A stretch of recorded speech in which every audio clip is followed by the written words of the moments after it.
Subscribe to our YouTube channel and press the bell icon to get the latest updates. Hello everybody, welcome to Daily News Simplified, an answer to what, why and how of newspaper reading. Today we shall be analyzing the Hindu newspaper dated 3rd of October 2022 of the New Delhi edition. Now this particular article appears on page number 8 in the form of an editorial. The article is titled as Boxed In. Now this particular article has appeared in the newspaper in the context of the recent decisions by the Monetary Policy Committee. So before discussing this article in detail, let us first look into the background. See, the CPI rate of inflation in India has remained above the threshold level of 6% in the last 8 months. So as you know, the RBI has been mandated to keep the CPI rate of inflation between 2 to 6%. However, the rate of inflation has remained above this threshold level of 6% for the last 8 months. So while announcing the monetary policy decisions this time, in his statement, RBI governor has highlighted that the global economy as such has faced 3 shocks in the recent times. The first shock started with COVID-19 pandemic. It was followed by the Russia-Ukraine war. And this Russia-Ukraine war has been followed by the aggressive rate hikes by the US Fed Bank. So as you know, in US, the rate of inflation has increased to a 4-decade high. Hence, in order to control this rising inflation in US, the US Fed Bank has been increasing the policy rates. So because of this increase in policy rates, the value of dollar has strengthened to a 2-decade high. So on one hand, the US Fed Bank has been increasing the policy rates because of which the dollar value has got strengthened. While on the other hand, when you look at India, because of strengthening of dollar, the rupee value has depreciated by almost around 9% since the start of the financial year. So as the rupee value has got depreciated, the imports into India have become costly, and this in turn has led to the imported inflation. Apart from this imported inflation, the supply side constraints within the Indian economy has also led to the rising food inflation. Further, if you look at the global level, some of the other global factors which have contributed to the rising inflation include the Russia-Ukraine war, which has led to the supply chain disruptions as well as increase in the crude oil prices. So since the CPI rate of inflation has remained above the threshold level of 6%, the Monetary Policy Committee in its latest meeting has decided to increase the benchmark rate, that is the repo rate, by 50 basis points from 5.40% to 5.90%. So because of these changes in the repo rate, the monetary policy corridor now stands modified. So now the repo which is placed in middle stands at 5.90%. MSF, which is usually 25 basis points higher than repo, stands at 6.15%. And the standing deposit facility, which is normally 25 basis points below repo, now stands at 5.65%. Now, how is this particular topic important as far as your prelims examination is concerned? See, as you can see, repeatedly questions have been asked with respect to various aspects of the monetary policy. For example, questions are normally asked with respect to monetary policy tools such as the statutory liquidity ratio, marginal standing facility, bank rate, repo rate, and so on.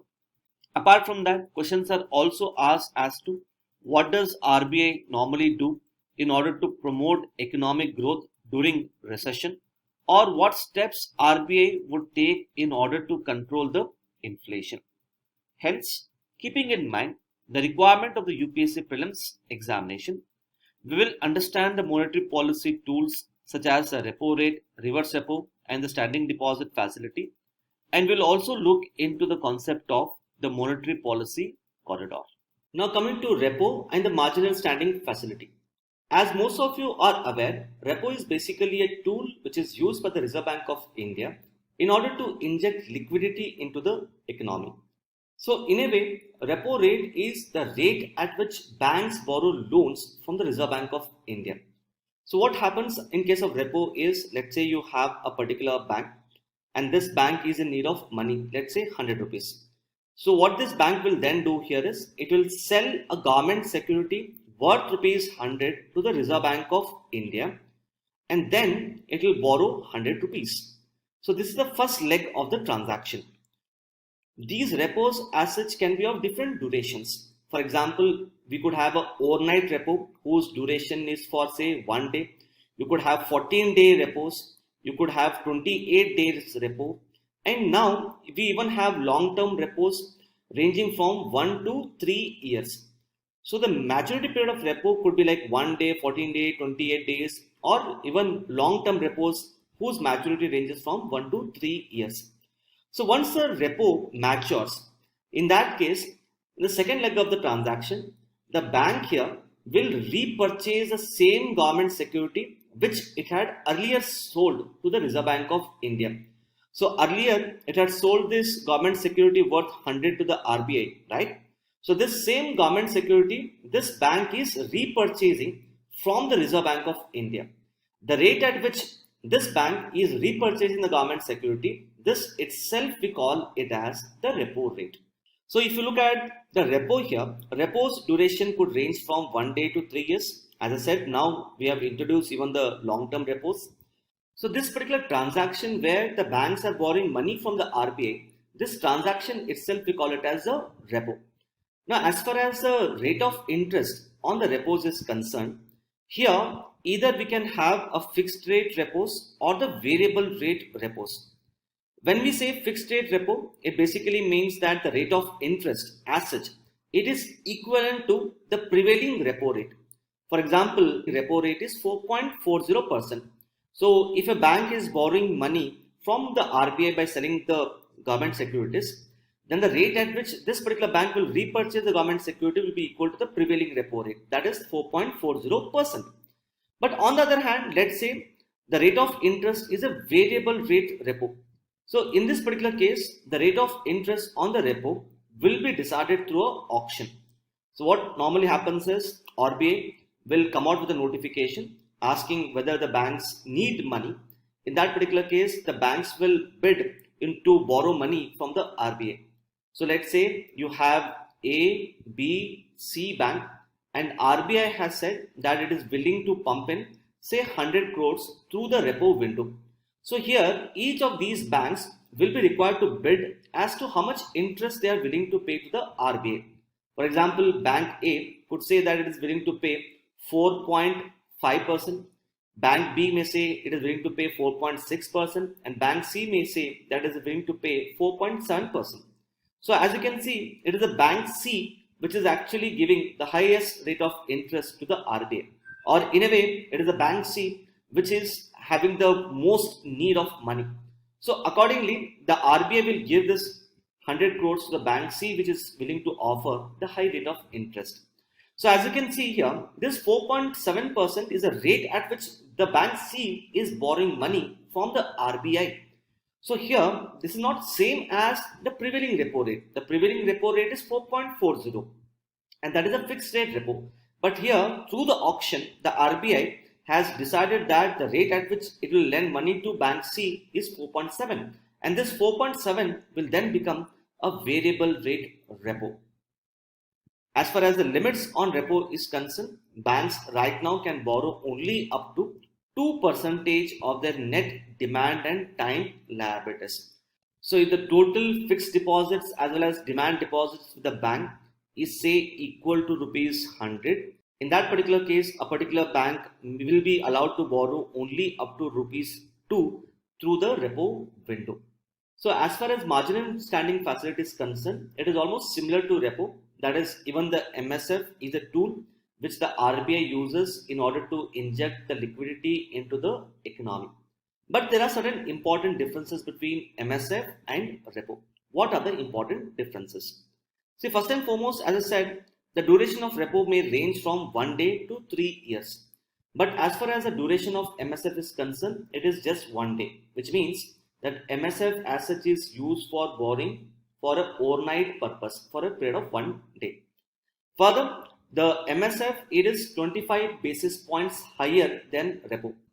And then if you look at the maximum limit on repo, it is up to 2% of NDTL. Similarly, the maximum limit which the banks can borrow under the MSF window is up to 2% of NDTL. Earlier, the Reserve Bank of India had increased this particular maximum limit on the MSF to 3% of NDTL. But since December 2021, the limit has been brought down to 2% of NDTL. Apart from these differences, the most important difference between repo and MSF is with respect to which government securities can the banks use in order to borrow from the RBI. So here, if you look at the government securities with the banks can keep the government securities as part of SLR or outside the SLR. So as you can see, the banks are required to maintain SLR in the form of cash, gold and government securities. So apart from maintaining government securities as part of SLR, the banks can also maintain government securities outside SLR. So when a bank is borrowing money from the RBI under the repo window, it cannot use a government security which is part of SLR. The banks must compulsorily use only those government securities which are outside SLR. But when it comes to the MSF, but let's imagine a particular scenario where a particular bank does not has any government securities outside SLR, or a particular bank may have exceeded the limit of borrowing under the repo, that is 2% of NDTL. And let's say it wants to borrow money from the RBI. In that particular case, the bank here can borrow money from the RBI under the MSF window for a period of 1 day. So in that particular case, what would happen here is, since the bank does not has a government security outside SLR, the bank will use a government security which is part of SLR in order to borrow money from the Reserve Bank of India. So one of the most important difference between repo and MSF is, in case of repo, the banks use government security which is outside SLR, whereas in case of MSF, the banks are eligible to use the government securities which are part of SLR. Now coming to the concept of reverse repo and the standing deposit facility. I hope all of you must be knowing about the reverse repo. Reverse repo is basically a tool which the RBI uses in order to suck out excess liquidity from the economy. So what happens in case of reverse repo is, the banks can keep the surplus funds with the Reserve Bank of India. So whenever the banks keep the surplus funds, in return, the RBI keeps government securities as a collateral with the bank. So this particular reverse repo may have a maturity period of 1 day and up to 14 days. So once this reverse repo matures, the RBI here will repurchase the government security which it had earlier kept as a collateral with the bank. The rate at which the RBI is repurchasing this government security from the bank, this itself we call it as a reverse repo. So overall, reverse repo is a tool which the RBI uses to suck out the excess liquidity. But the problem as far as the reverse repo is concerned, the ability of the RBI to suck out money from the economy is in turn dependent upon how much government securities the RBI has. If RBI wants to suck out say 1000 crores, then RBI should compulsorily have government securities worth 1000 crores. If RBI wants to suck out say 1 lakh crore, then RBI must compulsorily has government securities worth 1 lakh crore. So if the RBI does not has sufficient amount of government securities, then the RBI's ability to suck out money from the economy will be severely constrained. Now, for example, just look at what happened during demonetization. During demonetization, the RBI had to suck out huge amount of money from the economy, but then RBI did not had sufficient amount of government securities. So in order to handle such kind of circumstances, the Urjit Patel committee had recommended for the introduction of the standing deposit facility. So this standing deposit facility has been introduced through an amendment to the RBI Act 1934. Even though this has been provided in the RBI Act 1934, so far the Reserve Bank of India had not notified the operational details related to the standing deposit facility. So in a way, so far we are not using this particular instrument. But recently, in the month of April 2022, the RBI has finally notified the guidelines related to the operation of the standing deposit facility, and that is why this particular topic becomes important for your upcoming prelims examination. So as you can see, in case of standing deposit facility, government securities are not used as a collateral by the RBI. Banks will simply keep the surplus funds with the RBI, and once the standing deposit facility matures, which right now is for a period of 1 day, so at the end of the day, the RBI will repay the entire surplus funds which the bank has kept along with the interest. So this particular interest which the RBI is paying, this itself we call it as the standing deposit facility. So overall, if you look at the purpose behind reverse repo and MSF is same. Both of them are used for sucking out excess liquidity. But the difference here is, in case of reverse repo, the RBI provides government securities as a collateral. But in case of standing deposit facility, the government securities are not used as a collateral. When it comes to the maturity period of reverse repo could be overnight or up to 14 days. But as far as the standing deposit facility is concerned, right now, the maturity period is for a period of 1 day only. Now coming to the monetary policy corridor, let us first have a look at the monetary policy corridor which RBI was using prior to April 2022. Now as you can see, in this particular monetary policy corridor, we used to have repo which was placed in middle. Then at the top of the monetary policy corridor, we used to have MSF, and at the bottom of the monetary policy corridor, we used to have fixed rate reverse repo.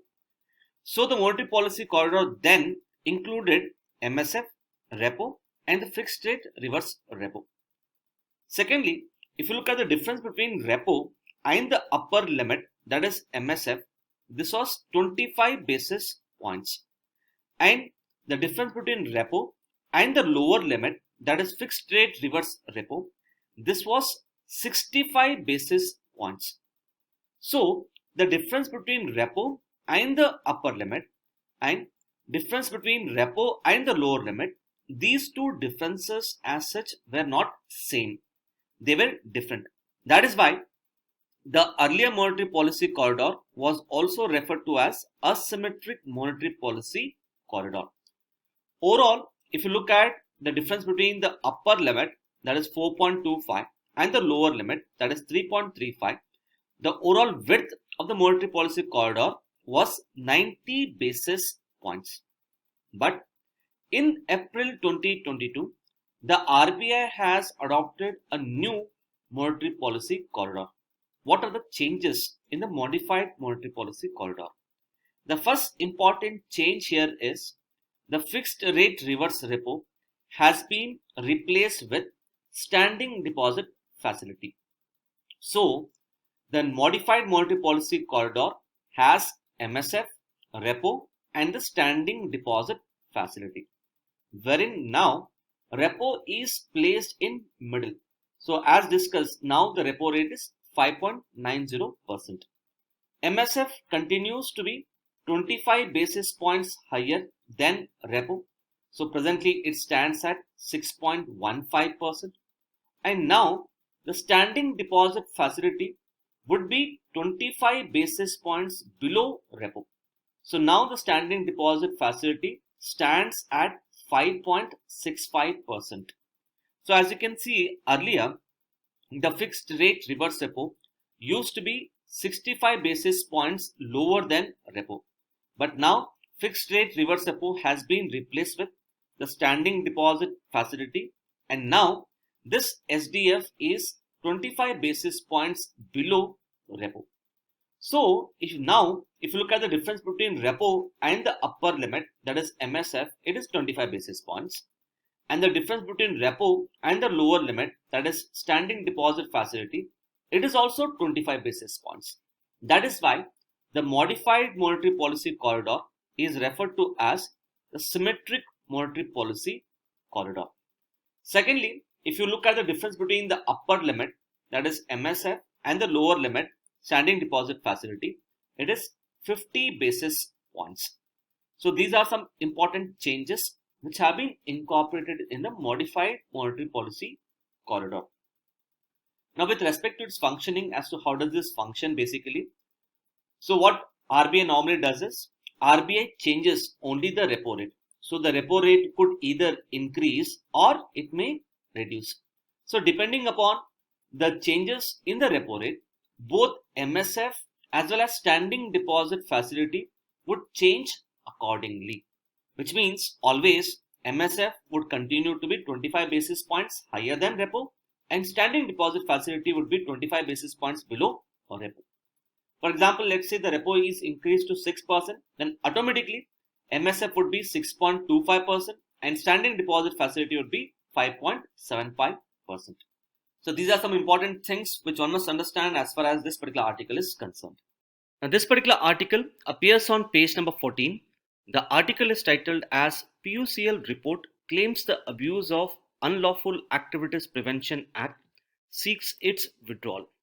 This article shall be important from the perspective of both GS paper 2, that is polity and governance, as well as GS paper 3, internal security. See, recently a well-known NGO, that is the People's Union for Civil Liberties, has published a report which is titled as Unlawful Activities Prevention Act Criminalizing Dissent and State Terror. In this report, the NGO has highlighted as to how the government has been misusing various provisions of the Unlawful Activities Prevention Act, and accordingly it has highlighted the need to withdraw this particular act. So as far as the UPSC mains examination is concerned, one should be aware about various aspects of the Unlawful Activities Prevention Act, that is its salient features, the problems and challenges with respect to this particular act, and various Supreme Court judgments with respect to the implementation of this act. Further, as you can see, in UPSC mains 2019, we have already seen a question with respect to this particular act. Hence, keeping in mind the requirement of the UPSC mains examination, we will understand the salient features of this particular act, the problems and challenges with respect to the implementation of this act, and the Supreme Court judgments with respect to UAPA. See, the Unlawful Activities Prevention Act was first enacted in the year 1967 in order to prevent any kind of activities which can threaten the unity and integrity of India. So this particular act as such is applicable throughout the Indian territory. More importantly, it is applicable to both Indian citizens as well as foreign citizens, irrespective of where the crime is committed. So irrespective whether the crime is committed in India or outside India, persons as such can be prosecuted under the UAPA Act. Now as far as what all activities are covered under this particular act, see, like I said, the UAPA seeks to prevent any kind of activity which can threaten the unity as well as integrity of India.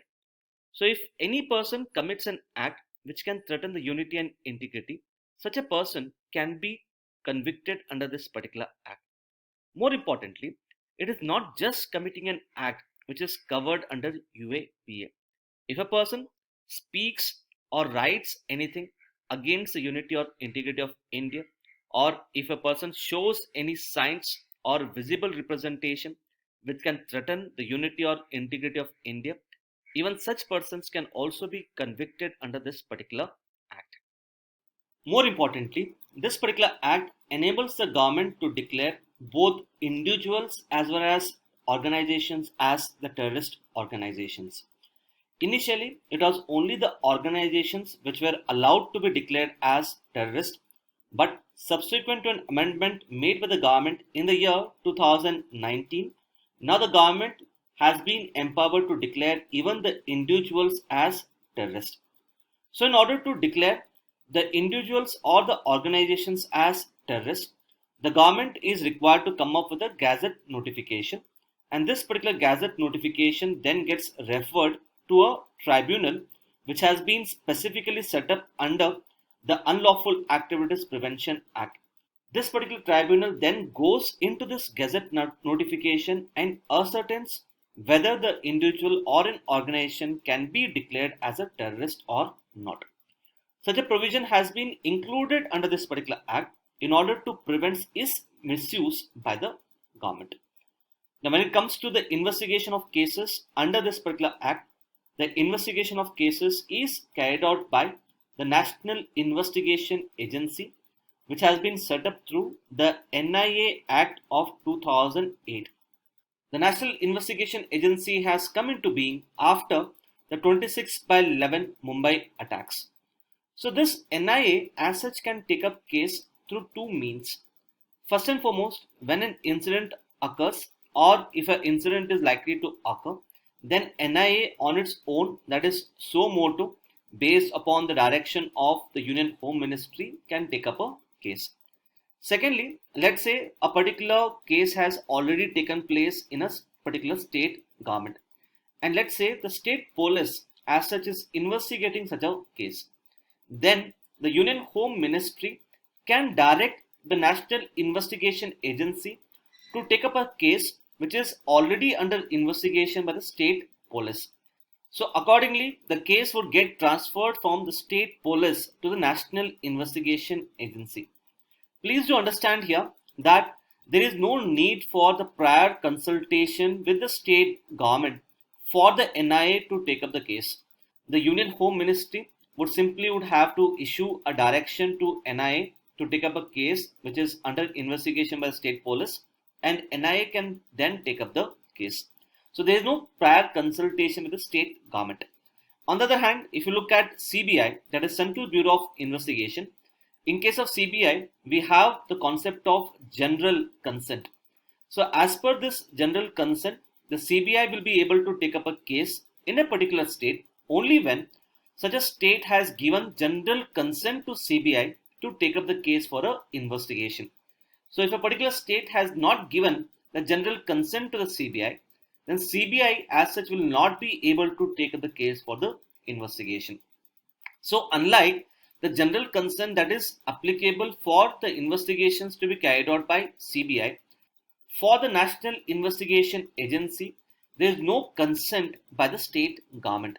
Now coming to various problems and challenges with respect to the implementation of the Unlawful Activities Prevention Act. The first problem is with respect to loose definition of terrorism. See, according to the United Nations, any act of terrorism should have basically three important characteristics. First one is an act of terrorism should be based upon an ideological goal. That is, an act of terrorism should be based upon an ideology. Secondly, an act of terrorism should be based upon an intent to cause large-scale disruption, large-scale death, injuries, or to create fear among the people. And such an intent should be accompanied by violent means, such as say bomb attack. So when these three characteristics are fulfilled, a particular act can be considered as an act of terrorism. But if you look at the definition of terrorism as provided under the Unlawful Activities Prevention Act, this particular definition is considered to be quite vague, broad, and ambiguous. Since it is ambiguous, it is open to interpretation. For example, if you look at the definition of terrorism, it is focused more upon causing death and injuries to the person, and it has not given much focus upon the ideological goal. Similarly, if a particular person is just a member of a terrorist organization, by just being a member of a terrorist organization, a particular person can be prosecuted under the Unlawful Activities Prevention Act. Now, why this is important is because this person as such may not be an active member. This particular person as such may have only the audio or say video recordings associated with a particular terrorist organization. So such a person as such may have got radicalized because of coming in close contact with terrorist organizations through online medium, that is internet medium. So such people as such who may not be the active members of terrorist organization, such people who may have got radicalized over the internet, even such persons will be considered as terrorists under the Unlawful Activities Prevention Act. So here we are not differentiating between the active members of a terrorist organization and the persons who may have got radicalized because of the internet. The second problem with this particular act is with respect to its misuse by the government. See, in case of India, we have come up with a large number of terror laws. For example, under the Indian Penal Code, We have section 121A, which basically deals with waging war against India. Then we have section 124A, which deals with sedition. Then we have the Armed Forces Special Powers Act and so on. So we have a large number of anti-terror laws. But the problem is all of these anti-terror laws give unbridled and unregulated powers to the government, which in turn leads to their misuse. The same can be said even about the Unlawful Activities Prevention Act. So let's understand as to in what way the provisions of this particular act can be misused. For example, under this particular act, the enforcement agencies have a right to arrest any person merely based upon a suspicion that such a person may be involved in activities which can undermine the unity and integrity of India. So based upon mere suspicion, without actually having any kind of concrete evidence, a particular person can be arrested. Secondly, once a person so arrested, such a person can be kept under custody for almost around 180 days. So a person who is arrested can be kept in custody for a much longer duration under this particular act. Thirdly, see, one of the founding principles of the criminal jurisprudence is the accused is always considered to be innocent until proven guilty. So this means that the burden of proof lies on the prosecution, that is the government. So it is the prosecution or the government which has to prove that the person so accused is actually guilty. And until such a person is proved to be guilty, such a person would be considered to be as innocent person. So here the burden of proof lies on the prosecution or on the government. But if you look at UAPA, it is based upon a principle that the accused as such is guilty until he is proved innocent. So what does this mean? So here it means that the burden of proof lies on the accused person. So here the accused to begin with has to prove that he is innocent rather than guilty. So here the accused has to come up with evidence to show his innocence. So until the accused comes up with the evidence to show that he is innocent, he will be presumed to be guilty. But if you look at the normal cases, in the normal cases, the accused is not required to present any kind of evidence. It is the prosecution which is required to present the evidence to show that the accused is actually guilty. The next problem or challenge is with respect to grounds of arrest. See, broadly, people can be arrested under UAPA for two reasons. Reason number one is when they have actually committed acts of terrorism, let's say bomb attack. And secondly, people may also be arrested under UAPA based upon the suspicion that they may carry out the acts of terrorism. For example, a particular person may be a member of terrorist organization.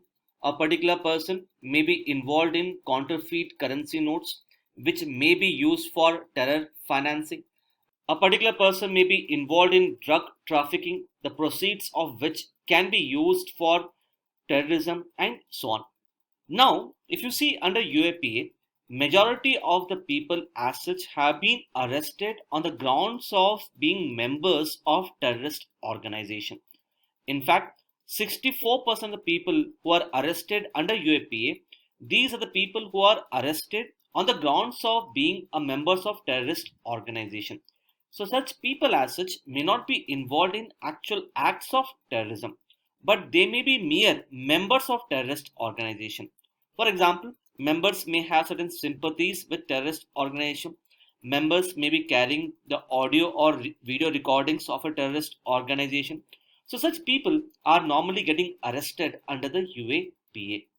Now, for example, let's consider a case of writers, poets, or say journalists. Now, these people might be quite critical of the government policies. So such people might be termed as terrorists and arrested under the UAPA, basically in order to curb dissent. The next challenge is with respect to low conviction rates. Under UAPA, the conviction rate is as low as 2.8%. But if you look at the IPC, under the IPC, the conviction rate happens to be relatively higher at 22%. Now, what this means is, out of every 100 persons who are arrested under UAPA, only 2.8% actually get convicted. So what happens to the remaining people? So the remaining people might be arrested merely based upon suspicion. The remaining people might be arrested on political grounds in order to curb dissent. And subsequently, because of lack of evidence, such people as such get acquitted under the UAPA. So because of all of these reasons, a noted human rights activist has made a very important observation about the implementation of UAPA. So according to him, with respect to UAPA, law defines the offences, but the government defines the offender. So what does this mean? See, the UAPA as a law is very clear with respect to what all offences should be covered. But the problem is, these offences as such are not clearly defined. These offences are vague, broad and ambiguous, which in turn is prone to interpretation by the government. So even though the law defines the offences, it is the government which will define and identify the offender. So this basically means that since the provisions of the law are open to interpretation, the government of the day may selectively use this particular law to target the political opponents as well as dissent within India. The next problem with UAPA is it will hurt the fundamental rights of the Indian citizens, in particular Article 19 as well as Article 21. The next problem is with respect to denial of bail, which has been provided under Section 43 subclause D. This particular section has been introduced after the 26/11 Mumbai attacks through an amendment to UAPA. And this section as such makes it difficult for the persons arrested under UAPA from getting the bail. For example, this particular section provides that the courts as such should deny bail to the accused if there are reasonable grounds to believe that the case against the accused is prima facie true. So what happens is, when the person is arrested, the National Investigation Agency will prepare the charge sheet, and this particular charge sheet is then presented before the court. So based upon this particular charge sheet, which is presented by NIA, based upon this particular document alone, the courts should decide on the bail process. So based upon this particular charge sheet, if the courts believe that the case against the accused is prima facie true, then the courts can deny bail to such an accused person. So there is no need for the courts to go into the detailed examination as to whether the person should be granted bail or not. The next one is with respect to the fact that UAPA goes against the spirit of cooperative federalism. This is in particular with respect to investigation by NIA. So like I said earlier, if a particular terror case has already occurred in a state and the state police is investigating such a case, then the Union Home Ministry can direct the National Investigation Agency to take up a case for the investigation. So this particular direction, which is issued by the Union Home Ministry, can be issued without even consulting the state government. And that is why it is said that it goes against the spirit of cooperative federalism. Now with respect to Supreme Court judgments, there are two important Supreme Court judgments with respect to the interpretation of UAPA. The first case is with respect to NIA versus Ahmad Shah Watali. In this particular case, the Supreme Court reiterated Section 43 Clause D, which deals with denial of bail. So in this particular case, the Supreme Court highlighted that the courts should presume the allegation which has been presented in the FIR to be true while deciding on the bail, and there is no need for the courts to go into the detailed analysis. The second case is with respect to Twaha Fasal versus Union of India case. In this particular case, the Supreme Court highlighted that mere association of a person with a terrorist organization is not a sufficient condition for a person to be arrested and put behind the bars under this particular act. So just because a person is a member of a terrorist organization, such a person cannot be prosecuted under UAPA. Only when a person is an active member of a terrorist organization, then a person can be prosecuted. Now what do you mean by being an active member? Being an active member means a person may be actively involved in financing of such a terror organization. Such a person may be actively involved in promoting the cause of such a terrorist organization. Only then such persons can be prosecuted under UAPA. So just because a particular person may have audio or video recordings of a particular terrorist organization, such a person cannot be considered to be an active member. To be an active member, he must be actively participating in the terrorist organizations. So these are some of the important things which one must understand as far as Unlawful Activities Prevention Act is concerned. The next article appears on page number 8 in the form of a lead article. The article is titled as Choose Safe Surrender over the Infant Abandonment. This article shall be important from the perspective of GS Paper 2, Polity and Governance. So this particular article highlights that in the recent times, a large number of parents have abandoned their infants or children on railway platforms, bus stations, dustbins, temples, etc. The reasons for abandonment of infants could be many. For example, it could be due to unwanted pregnancy, breakdown of marital relationship, lower socio-economic status, and so on. In this regard, this particular article highlights that instead of abandoning the infants on railway platforms, bus stations, etc., parents should be in turn encouraged to give up such children for adoption. So, if such children are given for adoption, it would be a win-win situation for the children as well as the parents who would want to adopt the children.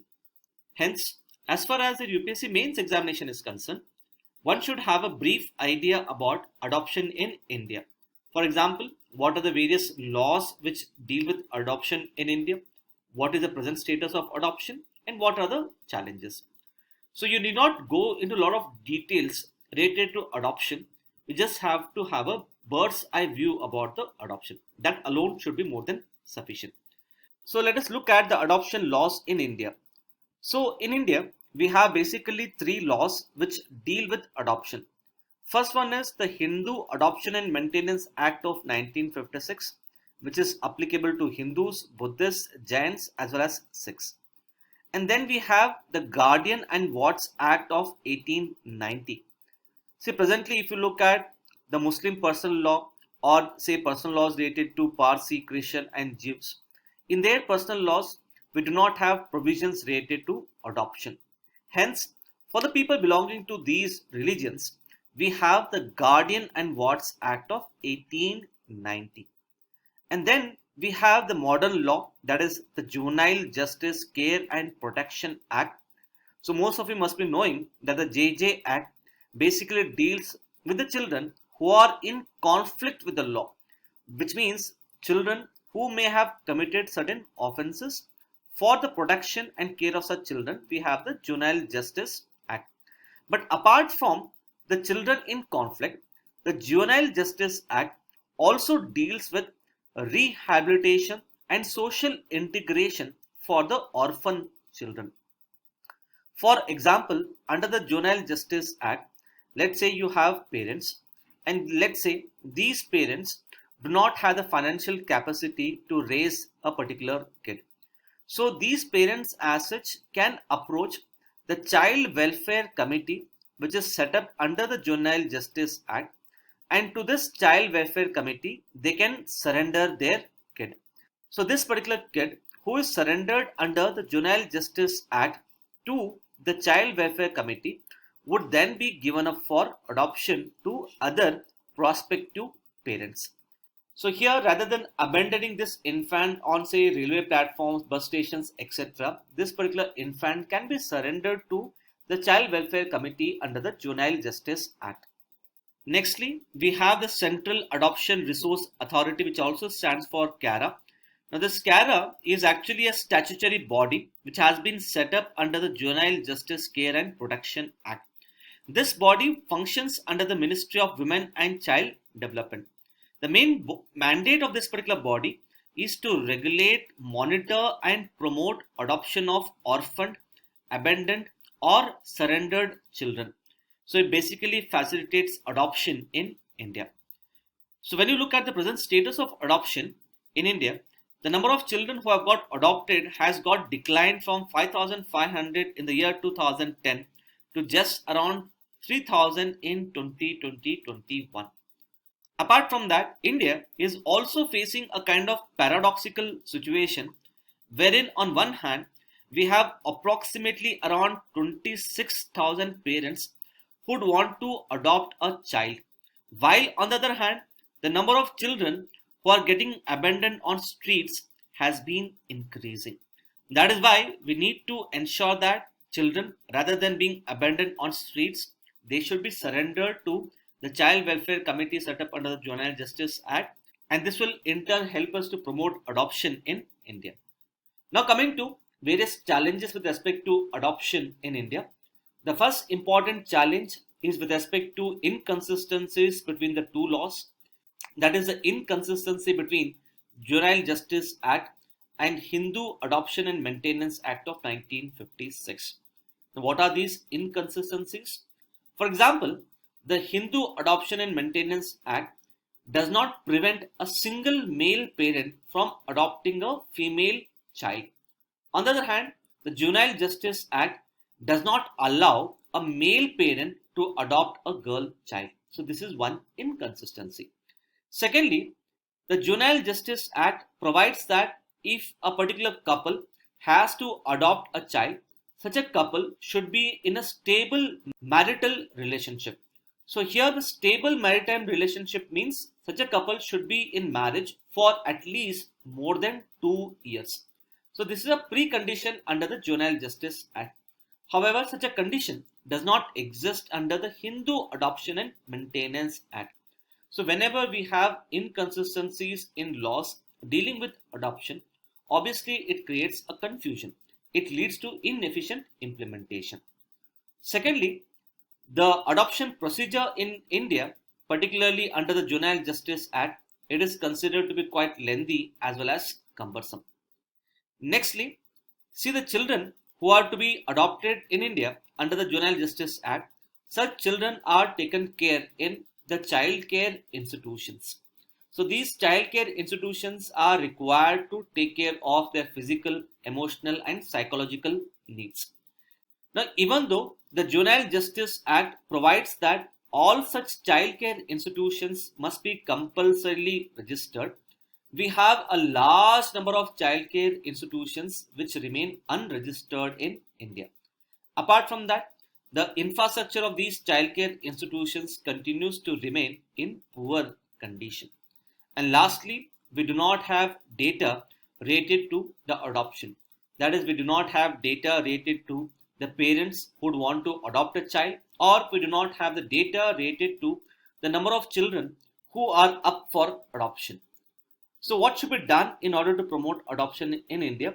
First and foremost, we need to harmonize the laws related to adoption. That is, we need to address the inconsistencies between the Juvenile Justice Act and the Hindu Adoption and Maintenance Act.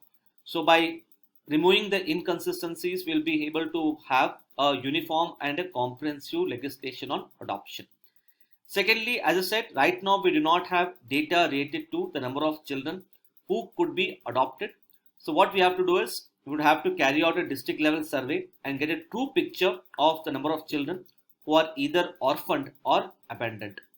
Thirdly, right now you must have seen that we have a large number of children who are found begging on the streets. So such orphan and abandoned children should be produced before the Child Welfare Committee, and they should be made available for adoption at the earliest. And lastly, we must provide for compulsory registration of childcare institutions, and due emphasis should be given in order to improve the basic infrastructure of such institutions. So these are some important things which one must understand as far as this article is concerned. The next article appears on page number 10. The article is titled as What Happened to the Nord Stream Pipelines. See, recently 4 leaks were reported at different points in the Nord Stream pipelines. As of now, the international bodies suspect that these leakages could be on account of sabotage to the Nord Stream pipeline. The question is, who could have sabotaged the Nord Stream pipeline? As of now, different countries are pointing fingers at others. For example, Russia has pointed fingers at US, saying that US may have caused these leaks. So according to Russia, USA could have caused these leaks because by doing so, US would be able to reduce dependence of Europe on Russian gas. While on the other hand, Ukraine has been pointing fingers at Russia, saying that Russia may have deliberately caused the leakages. On the other hand, as far as European Union is concerned, the European Union believes that the leakages were on account of sabotage, but the European Union has been silent as to who may have caused this particular leakage. So as far as the UPSC examination is concerned, one should have a basic idea about the Nord Stream pipeline. See, when you look at the Nord Stream pipeline, they are the undersea pipelines which are located in the Baltic Sea, and these pipelines as such carry natural gas from Russia to Europe. So basically there are two Nord Streams, that is Nord Stream 1 and the Nord Stream 2. The Nord Stream pipeline, as you can see in this particular diagram here, originates from Vyborg in Leningrad, Russia, and it terminates at Greifswald in Germany. Similarly, the Nord Stream 2 originates from Ust-Luga in Russia and it terminates at Greifswald in Germany. With respect to ownership of both of these two streams and pipelines, the majority ownership rests with Russia. In particular, the majority ownership is with the Russian state-owned gas company, that is Gazprom. Now, this particular pipeline has a lot of geostrategic significance and it has a lot of importance. For example, if you look at the importance from the perspective of Russia, Russia has the world's largest natural gas reserves. So this pipelines as such enable Russia to export natural gas to Europe and earn huge amount of forex reserves. At the same time, it ensures that the European Union as such continue to depend upon Russia for their energy needs. So because of such dependence, Russia is quite sure that European Union would not take any action which would go against the Russian interests. So in a way, the Nord Stream pipeline is a kind of lever which Russia can use over European Union. As far as Europe is concerned, so Europe is basically a energy hungry country. So it requires huge amount of natural gas. So prior to the Russia-Ukraine war, 40% of Europe's pipeline gas needs were met from Russia. But consequent to the Russia-Ukraine war, Europe has taken a lot of measures to reduce its dependence on Russian gas. And now the share of Russian gas in Europe energy needs stands at just 9%. Now, as far as USA is concerned, for USA, the Nord Stream pipeline is considered to be a liability. This is so because this particular pipeline, as I said, has increased the dependence of European Union on the Russian gas, and at the same time, it has reduced the exports of natural gas from US to European Union. And as far as Ukraine is concerned, see, right now there is a land pipeline from Russia to European Union which passes through Ukraine. So because of this land pipeline, Ukraine used to enjoy a lot of importance as far as Russian foreign policy is concerned. Apart from that, Ukraine also used to earn transit cost for this particular land pipeline. But now what Russia has done is Russia has reduced the dependence on the land pipeline to transport gas from Russia to European Union. Now, instead of transporting the gas through the land pipeline, Russia has started transporting more amount of natural gas through the undersea pipeline, that is a Nord Stream pipeline, because of which the overall importance of Ukraine for Russia has significantly reduced.